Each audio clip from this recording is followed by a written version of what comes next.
Buenos días, buenas tardes, buenas noches. Esto es radionuevaera.es, emitiendo en un programa que se está grabando, que después incorporamos en la emisión online durante un día. Ya saben los habituales de este programa, el funcionamiento que tenemos. Realizamos un programa diario que se emite durante 24 horas de forma repetida. Cuando acaba, vuelve a empezar.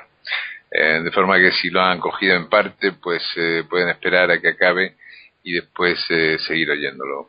Dura unos 40 minutos, que es el tiempo que estaremos con ustedes, y le agradecemos muchísimo la presencia. Soy Antonio Fernández Fígares y hoy está con nosotros Encarna Gómez, que es discípula del Swami Sankara-Tilakananda, perteneciente a la escuela védica y profesora de yoga y psicóloga. Ya habitual de este programa, que ya ha venido en varias ocasiones y con la que vamos a hablar de un tema de máxima actualidad. Ya les adelanto.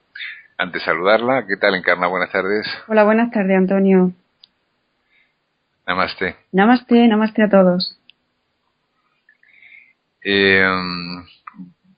Hoy hemos quedado en hablar de un tema, como decíamos antes de empezar el programa, muy de actualidad, ¿no? Se habla desde hace, pues yo creo ya 15 o 20 años, antes más, incluso por la física teórica e incluso la práctica, que también se comprobó mediante experimentos, de algo que está con nosotros casi continuamente, como es la conciencia. ¿Cómo podríamos definir esta cualidad o esta característica nuestra? Bien, cuando hablamos de conciencia, existe un saber compartido por parte de todos, sin entrar en definiciones demasiado técnicas o demasiado específicas de la filosofía o de la psicología. Pero cuando hablamos de conciencia, todos tenemos la idea de que nos estamos refiriendo al saber, pero también al saber de uno mismo, y también al darte cuenta de lo que ocurre a tu alrededor. De alguna forma, podríamos decir que ese es el sentido general y el concepto más a priori que surge del término conciencia, ¿no? Yo diría que el término conciencia alude a lo más genuino del ser humano, que es la capacidad de focalizar su atención, de darse cuenta de dónde pone su atención, de darse cuenta de sí mismo y de las cosas que les rodean. Hay una definición de Dios que a mí me llamó mucho la atención. Era antes de practicar el yoga y era una época, pues creo que era aproximadamente la época de instituto, donde todo lo que sonara filosofía a mí me fascinaba. Y era una definición de Dios por parte de Santo Tomás, que decía que Dios era la conciencia que se piensa a sí misma. Y curiosamente, cuando empecé a estudiar yoga, empecé a practicar yoga y estudiar psicología védica, pues me parece Santo Tomás de la conciencia que se piensa a sí misma, me parecía que era una definición que perfectamente podría aplicarse al ser humano, ¿no? Y que dentro de ese concepto humano y divino que el yoga tiene del ser humano y de la existencia, me parecía un concepto muy bonito y como muy afín, ¿no? A la hora de casar o incluso de confluir ambas filosofías, la filosofía por una parte occidental y más en la vertiente cristiana, ¿no? Y por otra parte la filosofía yógica. Me parecía una definición bonita y además que daba pie a muchas cosas que posteriormente la ciencia y la filosofía han ido construyendo encima de eso, ¿no? De alguna forma, ¿no? El ser consciente o el reflexionar sobre uno mismo. En el yoga existe una definición de conciencia y que se adjudica a una de las partes de la mente, y se habla de chitta, ¿no? Y de alguna forma está refiriéndose a todo ese material que los sentidos suministran y que chitta, como conciencia, pero también como receptáculo de todas esas percepciones, está organizando de alguna manera. Y bueno, más o menos eso podríamos dar una pincelada así un poco general, ¿no? Entre ambos paradigmas, psicología y filosofía occidental y oriental. Sí, yo he tenido la oportunidad de leer en algún sitio, no recuerdo ya dónde, que la conciencia se parecía mucho al sol, ¿no? Que con su presencia animaba, daba vida y luz, ¿no? Y también la conciencia como un reflejo del ser en la mente, ¿no? Como un reflejo de, como una ventana por la que entra esa luz del ser espiritual, por llamarlo de alguna manera. Pero hay personas que tienen conciencia en un aspecto moral, ¿no? Existe la conciencia de darse cuenta y la conciencia del imperativo moral. ¿Son la misma o son dos aspectos diferentes de lo mismo? Es lo mismo. Ocurre que, digamos, serían lados del mismo prisma, ¿no? Y seguro que podemos hablar de una conciencia moral, de una conciencia intelectual, de una conciencia cósmica, de una conciencia científica, ¿no? Desde el punto de vista, pero no dejan de ser prismas o lados de un mismo prisma, ¿no? Ese imperativo moral tradicionalmente se le ha adjudicado también al término conciencia, del que tú estabas hablando, y que de alguna forma toda la filosofía y todas las psicologías, tanto orientales como occidentales, y todas las religiones también consideran, ¿no?, ese imperativo moral adjudicado al término de conciencia, porque de alguna forma está recogiendo lo que hablábamos al principio, es decir, todos esos contenidos y todo ese darse cuenta tanto de lo que pasa dentro de uno mismo como de lo que ocurre fuera y cómo va casando lo que ocurre dentro y lo que ocurre fuera. Digamos que el vehículo que articula todo eso sería la conciencia.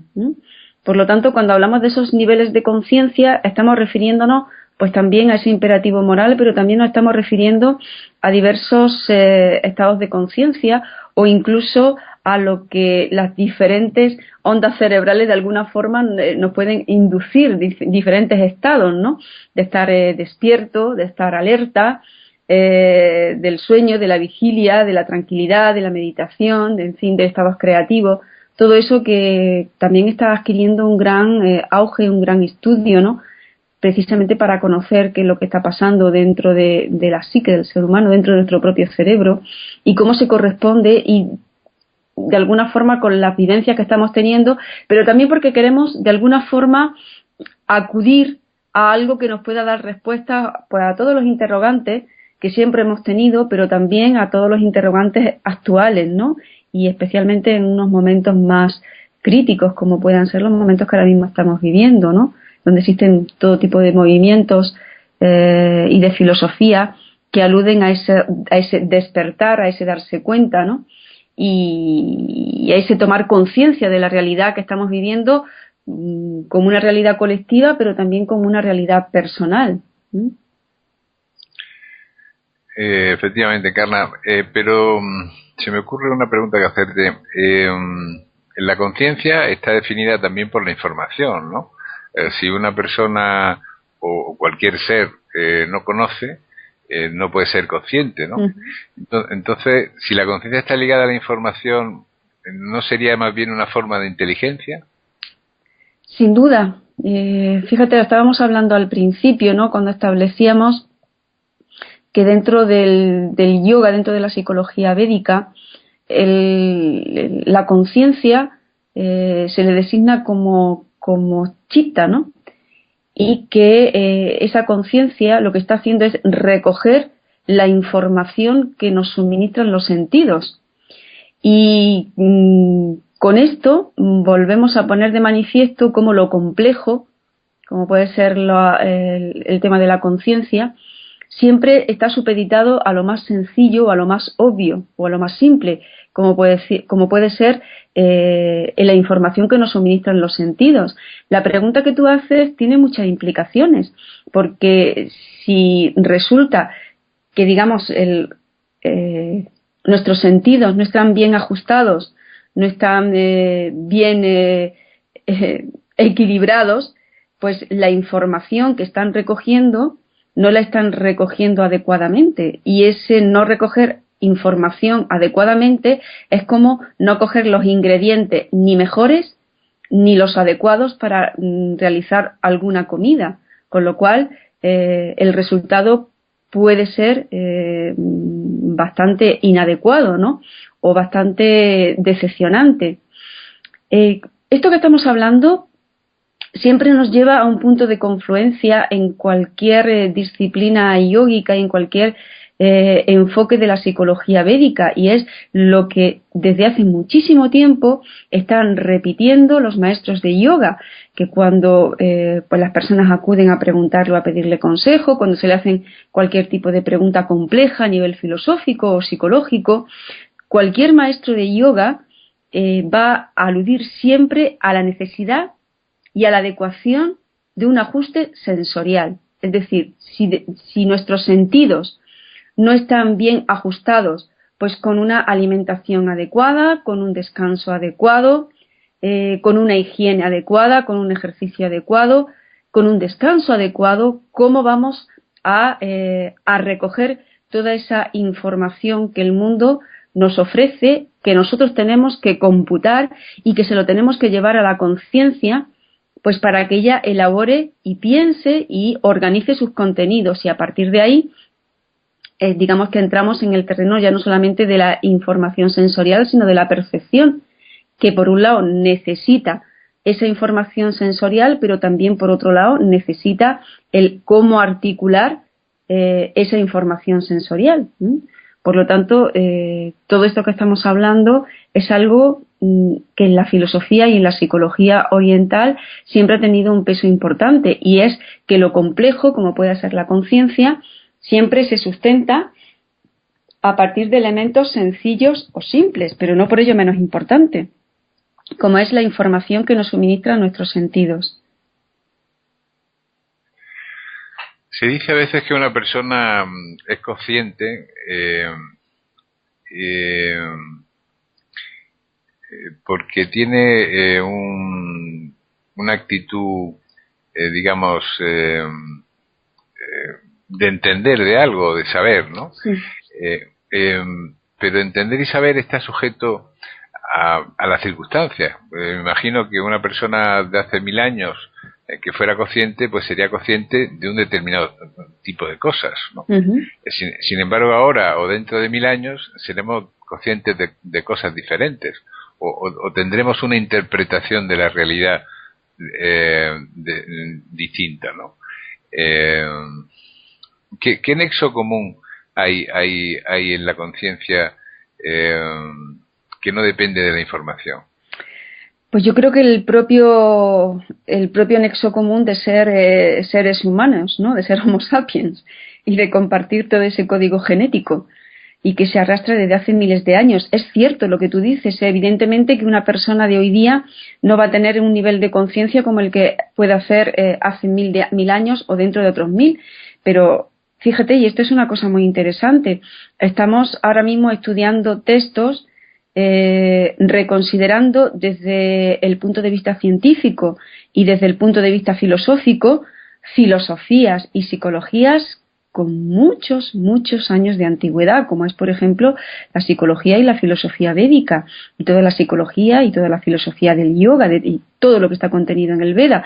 Es decir, que a pesar de eso, los maestros de la antigüedad todavía nos pueden seguir enseñando, y nosotros podemos fascinarnos ante esos conocimientos.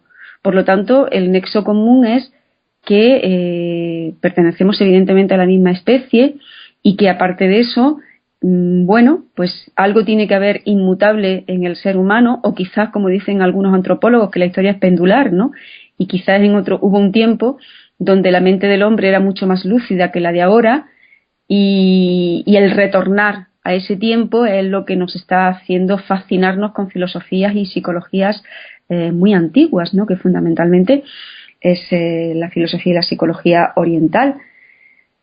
Bien, estábamos hablando en otros programas, Antonio, que dentro de nuestra ciencia se están recogiendo técnicas del yoga, técnicas de meditación, se están pasando por la criba, una criba potente, un filtro potente, como es el método experimental dentro de nuestra ciencia. Cuando digo nuestra ciencia me refiero a la ciencia occidental.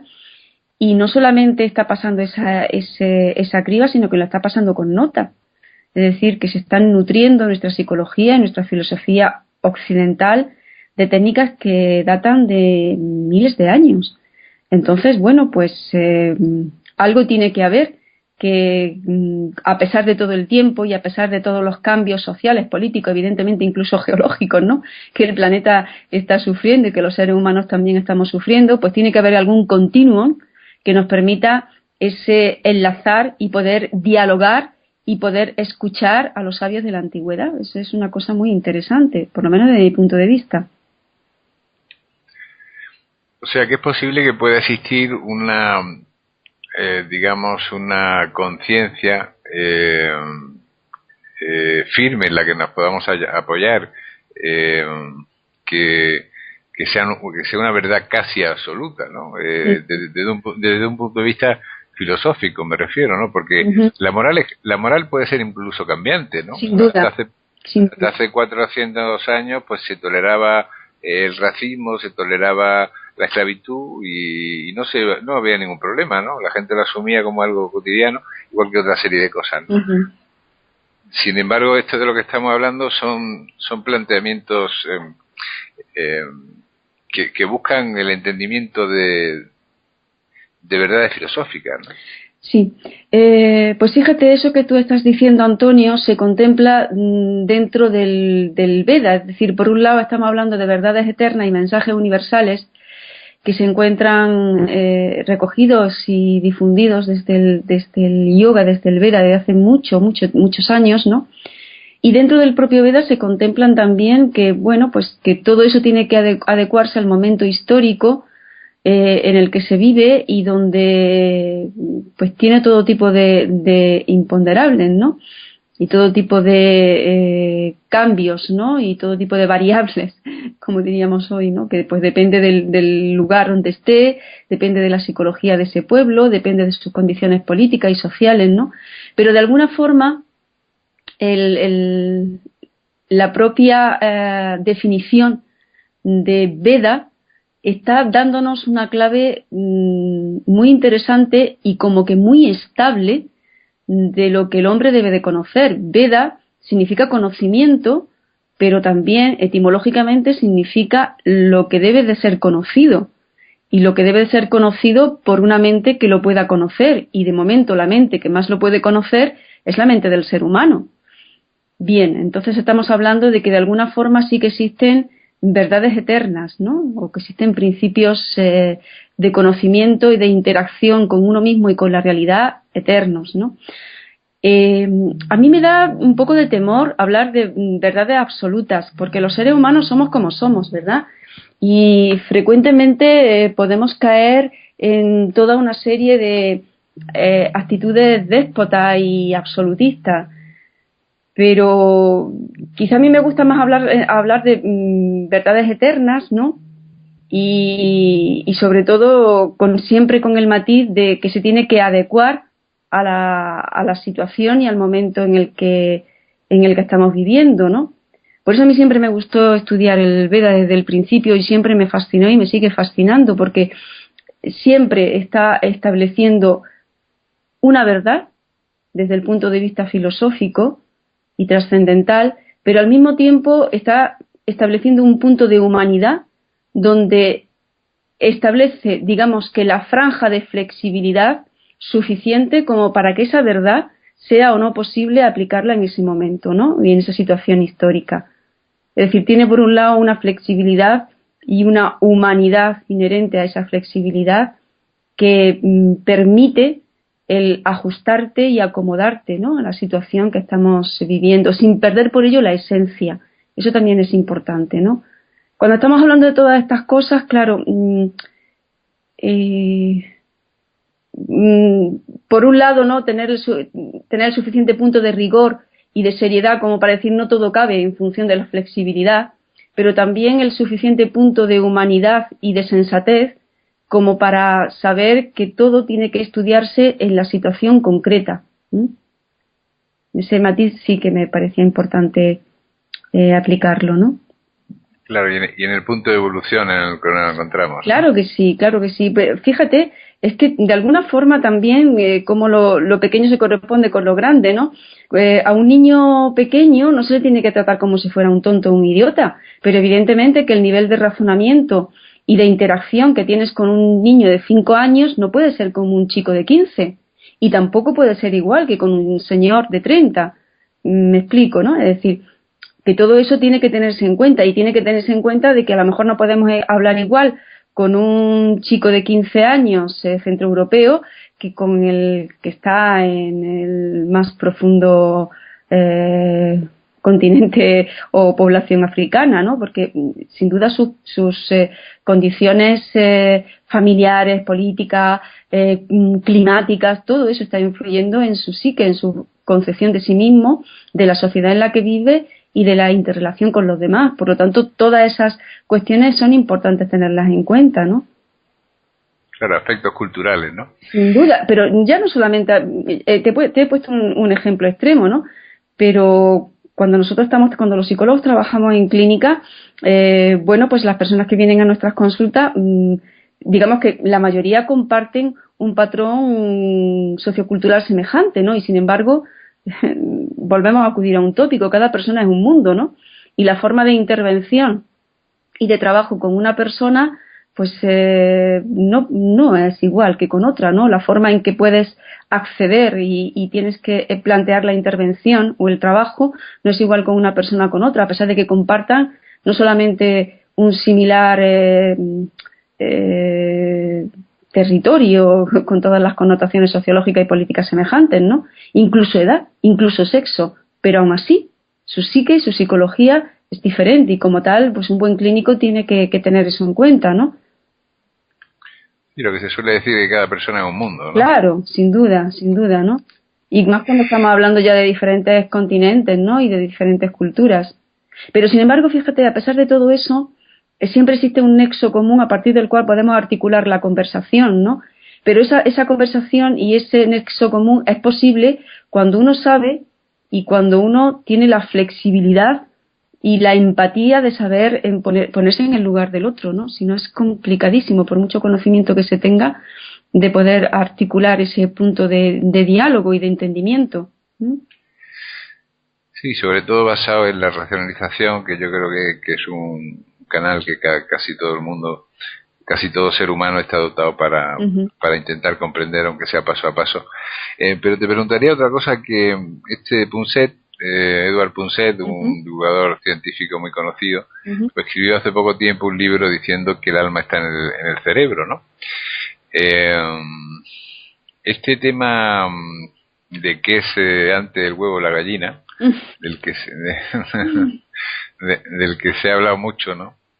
Que si la conciencia es la que genera el cuerpo biológico o al revés, o que si la conciencia está situada dentro del cuerpo físico, en el cerebro o en todo el cuerpo, porque sería un sistema psicofísico, tiene mucha cola, ¿no? Hay dos tendencias en la ciencia totalmente enfrentadas, ¿no? O separadas, una va por un camino, otra por otro. ¿Por cuál te decantarías tú en base a tu conocimiento de Vedanta y toda tu experiencia? Desde la psicología yógica y desde el Veda se habla de que nuestra mente no se circunscribe exclusivamente en el cerebro. Ese es un paradigma occidental, no es un paradigma oriental. De hecho, cuando estamos hablando de mente, recuerda lo que estuvimos hablando en los programas anteriores y que está muy bien recogido en las enseñanzas sobre filosofía y psicología védica del monje maestro Swami Shankaratilakânanda, cuando hablaba de nuestra mente-cuerpo, nuestro cuerpo-mente. Y es que en nuestro cuerpo, cada una de nuestras células tiene, fíjate, conciencia, tiene inteligencia, tiene un programa que no es caótico, tiene un programa ordenado con una finalidad. y que eso está condicionando, eso está interactuando continuamente entre todos y cada una de los millones de células que tenemos, no solamente las neuronas, ¿no? Y que estamos hablando de que todo eso está generando y está configurando un tipo de mente. Cuando estamos, yo no puedo aceptar, desde luego, conforme estoy estudiando psicología védica y conforme estoy viendo mis propios resultados en psicología, en la consulta, que lo racional sea lo único que configura nuestra mente, en absoluto. Existen muchas partes de nuestra mente que desde mi punto de vista están perfectamente recogidas dentro de lo que es el concepto de mente dentro de la psicología yógica, donde te está hablando de una mente sensorial, te está hablando de una mente de conciencia, te está hablando de una mente que razona y te está hablando de una mente que está unida a una conciencia individual o un ego, y que todo eso está interactuando y está generando pues una percepción del mundo, de sí mismo y de la realidad. Por lo tanto, adscribir la mente al cerebro a mí me parece un reduccionismo que cada vez se sostiene menos. Y cada vez se sostiene menos precisamente pues, por todo el avance de la propia neurociencia. Recuerda lo que estábamos hablando del marcador somático del neuropsicólogo Antonio Damasio, ¿no? Donde se hablaba que cuando estamos tomando una decisión, el componente emocional es un componente potente y que dentro de este componente emocional, nuestro cuerpo, nuestro estado somático, nuestras vísceras, nuestros músculos, estaban enviando una información que todavía no sabemos muy bien cómo computar, pero que sin duda estaba actuando ahí, ¿no?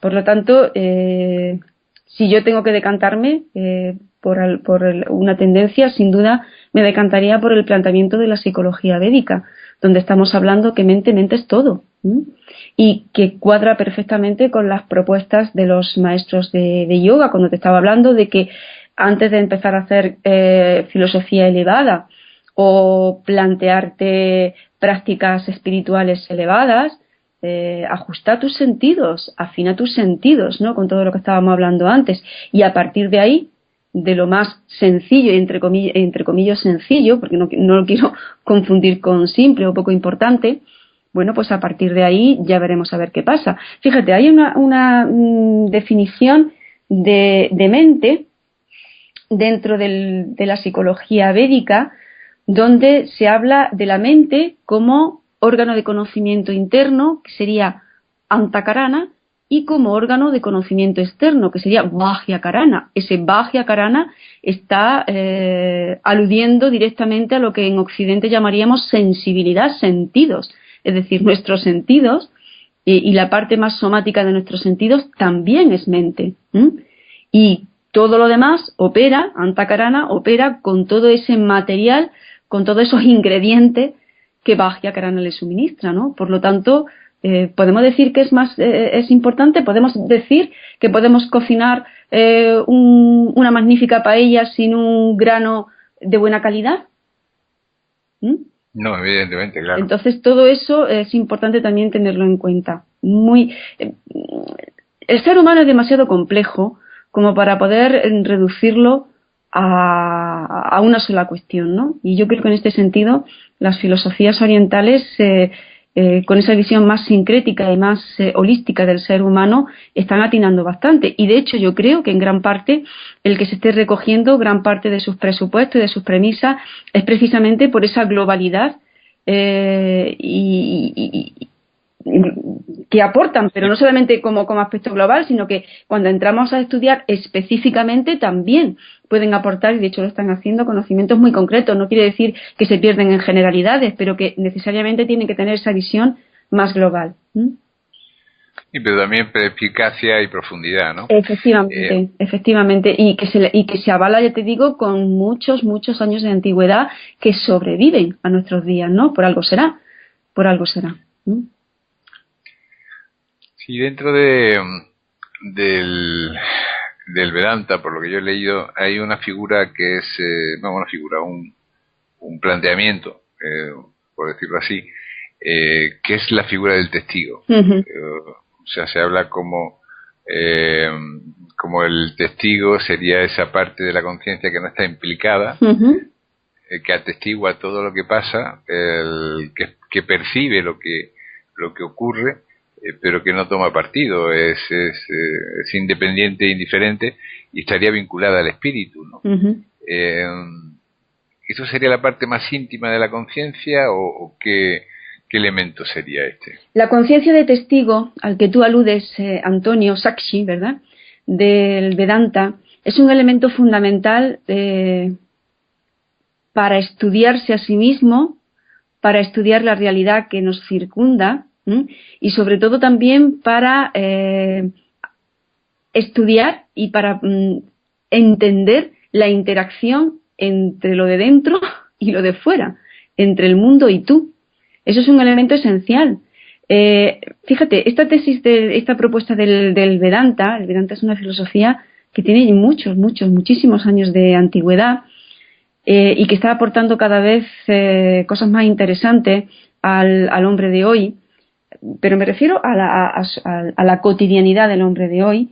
Pues esta propuesta del Vedanta, que habla de esa conciencia de testigo, de observación, nuestra psicología occidental, que es bastante posterior al Vedanta, muy posterior al Vedanta, de alguna forma utiliza una figura similar cuando habla de esa distancia emocional necesaria que es importante que o bien el psicólogo ayude a su cliente a establecer, o bien la persona, sin necesidad de un psicólogo, o que simplemente trabaje consigo mismo, establezca también esa distancia emocional con respecto a sus problemas, ¿no?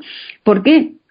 Porque la psicología occidental recoge de alguna forma la idea que hemos estado hablando en programas anteriores y que corresponde tanto al Vedanta como a la psicología védica, y es que te está hablando que la emoción tiene un importante peso de maya, de ilusión.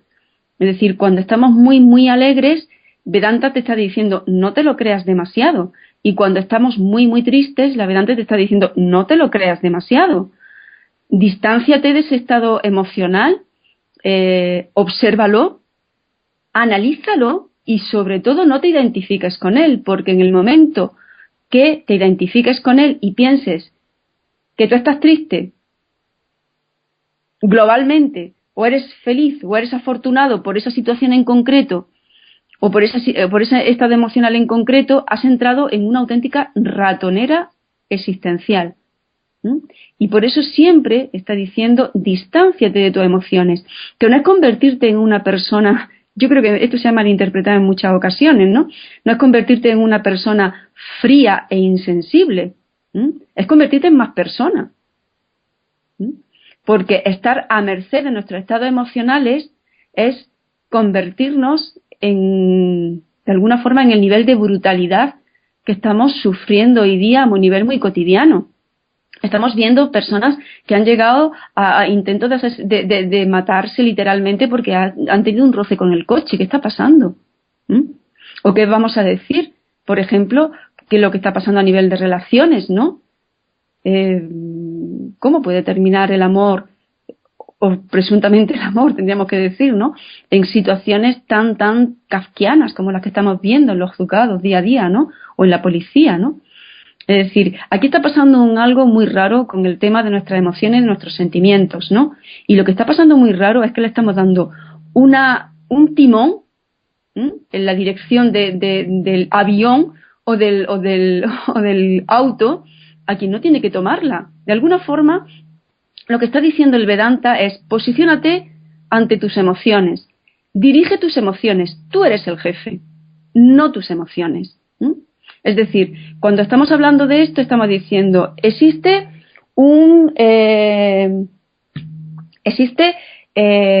imaginemos una empresa, ¿verdad? Y existen el director, el jefe de área, el coordinador, los empleados, ¿no? El empleado que se encarga pues de acoger a las personas que llegan a pedir el servicio, la persona que hace el servicio, que emite el informe, que lo manda después al coordinador y después al director, ¿verdad? Pues imagínate si en esa empresa la persona que tiene la misión de recibir, pues decidiera en ese momento dirigir. Y el que tiene la función de dirigir, pues se dedicara, pues, ¿qué te digo yo?, a hacer labores de mantenimiento. Estaríamos en un caos. Y dices, bueno, esto es una cosa absurda. ¿Es una cosa absurda? Eso está pasando con nuestro mundo emocional. Están tomando la rienda elementos, emociones, que no son las que tienen que tomarlos. Nuestras emociones son nuestros empleados, no son nuestros dueños. Y eso es importante, muy importante. Muy importante tenerlo en cuenta. Y eso lo hemos perdido. Estamos en una sociedad, el monje maestro Swami Sankara-Tilakananda lo comentaba en muchas ocasiones, donde sentimos demasiado. Es decir, le estamos dando una preeminencia al sentimiento y a la emoción que no le corresponde. Esto no quiere decir que no se tenga en cuenta, ni muchísimo menos. Pero, como decía antes, el empleado tiene su trabajo y como tal hay que tratarlo con la dignidad y el respeto que se merece. Pero su función es su función. Su función no es la de dirigir, es la de hacer esa gestión para la cual fue contratado. En el momento que nuestros empleados, nuestras emociones, dan un golpe de estado, caemos en lo que estamos cayendo hoy día, en todo tipo de descontroles emocionales, que además se justifican con, es que yo lo que yo siento, ¿no? Eso es inaceptable desde cualquier punto de vista, Por lo tanto, esa es una cuestión que el sentido de esa distancia emocional que preconiza la psicología occidental y esa actitud de testigo que está establecida desde el principio por parte del Vedanta y de la psicología védica, pues es una labor esencial. Es decir, tus emociones te están suministrando información, te están dando una visión de cómo tú percibes la realidad y cómo interactúas con las cosas que te pasan. Pero te están dando esa información. El que tiene la batuta y el que debe de tener el control de ese auto, eres tú. No es el GPS. El GPS te está dando información, pero no conduce el coche. Debes de tenerlo muy en cuenta. ¿Y qué vamos a decir si encima el GPS se equivoca y está midiendo distancias que no son reales, estableciendo calles que tampoco lo son? Bueno, pues a lo mejor estamos programándolo para ir a Sevilla y terminamos al filo de un acantilado. No, pero es que está diciendo que estamos aquí. No sé si me explico con esto que estoy diciendo. Es decir, que sí. Esa conciencia de testigo, esa conciencia de observación por encima de todo ese batiburrillo y por encima de toda esa información, a veces bombardeante y a veces realmente desbordante, ¿no?, que nos puede suministrar la emoción, es un problema. Es un problema. Probablemente lo que existe, como bien dicen, no es una exacerbación de las emociones, tanto en positivo como en negativo, ¿no? Efectivamente. Fíjate, a mí me gusta muchas veces poner la tele porque te está dando y ver los anuncios y las películas que más se ven y todo eso, porque te está dando un índice muy muy descriptivo, ¿no?, de por dónde van los intereses del país donde estamos, ¿no?, del sitio donde estamos, ¿no? Hay demasiado programa donde hay una exaltación de la emoción, a veces frecuentemente hasta grosera, ¿no? Y todo eso no es inocuo. Todo eso no es inocuo. Y los medios de comunicación son unos medios de educación o maleducación. Y bueno, pues todo eso que estamos viendo está generando modelos de cómo reaccionar ante, por ejemplo, cuando Pedro Antonio te quiere o no te quiere, o cuando Enrique Augusto te da o te quita cosas tuyas, o María hace una cosa o Pepe hace la otra, ¿no? Es decir, estamos lanzando a través de este tipo de medios unos modelos emocionales absolutamente inadecuados. Ese es un problema. Sí. A mí me preocupa, realmente me preocupa que todo eso lo vean niños, que lo vean adolescentes, jóvenes, personas adultas, porque todo eso está generando un tipo de impacto en la mente. No pensemos que es tan inocuo, ¿no? Y después, por otro lado, te vas a la calle y ves también unas reacciones emocionales excesivas, ¿no? tanto buenas como malas. Y bueno, eso te hace Sí. preocuparte. Sí, y que yo creo también con exceso de mantenimiento en el tiempo, o sea, que antes, o sea, de una manera natural uno puede sentir una emoción, pero la emoción aparece, surge, se manifiesta y desaparece, ¿no? Pero ahora hay como una especie eh, de enfangamiento de la emoción, ¿no? La gente se siente separada, se siente divorciada, se siente eh, frustrada durante demasiado tiempo, ¿no? O sea, hay un mantenimiento de la emoción, tal vez por identificación, podríamos hablar de esto en otro programa, ¿no? De que es el sentido de la identidad. Sí, porque también, si me permites, Antonio, hay un elemento importante que configura una personalidad sana y es la flexibilidad. Y precisamente cuando no somos capaces de resetear nuestros estados emocionales y, como tú muy bien dices, se mantienen demasiado en el tiempo, está hablando de una falta de flexibilidad, de ajuste y de adaptación que nos está dando indicador de que esa personalidad no está suficientemente ajustada, que existen elementos patológicos que perpetúan lo que ya debería de haber pasado. Claro, claro. Muy bien, Carna, pues nos quedan algunos temas de los que me gustaría haber hablado, ¿no? Simplemente hacer un apunte, que es el tema de un aspecto muy curioso de esta conciencia de testigo, ¿no? Uh-huh. Y es que la conciencia de testigo nos hace ver lo que no somos, ¿no? Porque no somos ni la mente, puesto que la podemos observar, ni las emociones, porque también la podemos observar, ni el cuerpo, porque también lo podemos observar, ¿no? Si lo podemos observar es que no somos eso, ¿no? Uh-huh. Bueno, pues tenemos que terminar con el programa. Vamos a dar la dirección de correo de Encarna por si por si nuestros oyentes quieren hacerle alguna consulta o hacer cualquier planteamiento, que es encarnamd@gmail.com. No, Yahoo, Antonio. Yahoo, perdón. Yahoo. Yahoo.com. Yahoo.es. Encarnamd@yahoo.es. Estábamos fatal de memoria hoy. Estamos bien de conciencia, pero mal de memoria. Eso que ha habido alguna interferencia. Sí.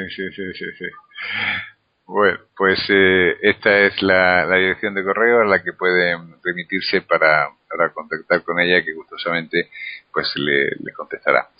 Muchísimas gracias, Encarna, por estar otro día más con nosotros. Muchas gracias a ti, Antonio. Como siempre, se nos quedan cantidad de cosas en el tintero. Sí. Vamos a ver si la vamos a ir desarrollando. Poco a poco, claro que sí. Poco a poco. Y para ustedes, pues, decirles que, bueno, por lo menos por experiencia personal, yo creo que el proceso por el que una persona evoluciona es por el que se va haciendo cada vez más consciente, ¿no? Un niño nace en el mundo y no es consciente de casi nada. A lo mejor intuitivamente es consciente un poquito de su alma o de su espíritu, ¿no? O tiene una conexión espiritual interna que ya casi no recordamos, ¿no? Pero según va avanzando en el tiempo va haciéndose consciente de más cosas, por lo cual el camino de la conciencia parece que es el camino, uno de los mejores caminos. Un fuerte abrazo, soy Antonio Fernández Figueres.